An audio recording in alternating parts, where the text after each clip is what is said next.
দেশের প্রধান প্রধান দৈনিক পত্রিকাগুলো তাদের আন্তর্জাতিক খবরে যে খবরগুলো গুরুত্ব সহকারে ছাপিয়েছেন তার মধ্যে শুরুতেই থাকছে মার্কিন প্রেসিডেন্ট ডোনাল্ড ট্রাম্প তার দ্বিতীয় মেয়াদে 100 দিন পূর্ণ করেছেন। সম্প্রতি 100 দিন পূরণের মহেন্দ্রক্ষণে আটলান্টিক ম্যাগাজিনে দেওয়া এক সাক্ষাৎকারে তিনি বলেন, প্রথমবার আমাকে দুটি কাজ করতে হয়েছিল, দেশ পরিচালনা করা ও টিকে থাকা। আমার চারপাশে তখন অসংখ্য দুর্নীতিবাজ মানুষ ছিল।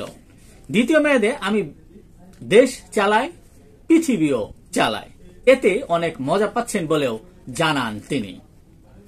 অ্যামনেস্টির অভিযোগ, ইসরায়েল লাইভ স্ট্রিমিং করে গাজায় গণহত্যা চালিয়েছে।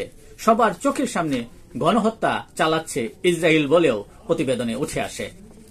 পশ্চিম তীর পূর্ব জেরুজালেমের মতো গাজাও ফিলিস্তিনের অংশ বলে মন্তব্য করেছেন তুরস্কের প্রেসিডেন্ট এরদোয়ান।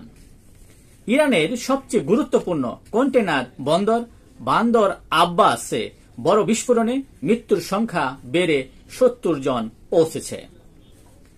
কানাডায় নির্বাচনে ফের লিবার পার্টির জয়। ট্রাম্পের হুমকির কাছে মাথা নত নয় বলে জানিয়েছেন প্রধানমন্ত্রী মার্ক কার্নি। বিশ্বে সামরিক ব্যয়ের নতুন রেকর্ড। এক প্রতিবেদনে বলা হয়েছে 2024 সালে বিশ্বজুড়ে সামরিক ব্যয় বেড়ে দাঁড়িয়েছে $2.7 ট্রিলিয়ন। এই ছিল দেশের প্রধান প্রধান দৈনিক পত্রিকার শিরোনামে উঠে আসা শীর্ষ সংবাদ, জানিয়ে এতক্ষণ আপনাদের মাঝে উপস্থিত ছিলাম। আশা করি আপনাদের ভালোই লেগেছে। সার্বিক খবরের বিবেচনায় যদি আপনাদের কোনো অভিমত, অভিব্যক্তি, সমালোচনা কিংবা কোনো পরামর্শ থেকে থাকে তাহলে অবশ্যই কমেন্টসে জানাবেন। আপনাদের কমেন্টসের প্রত্যাশায় আজকের মতো এখানে বিদায় নিচ্ছি।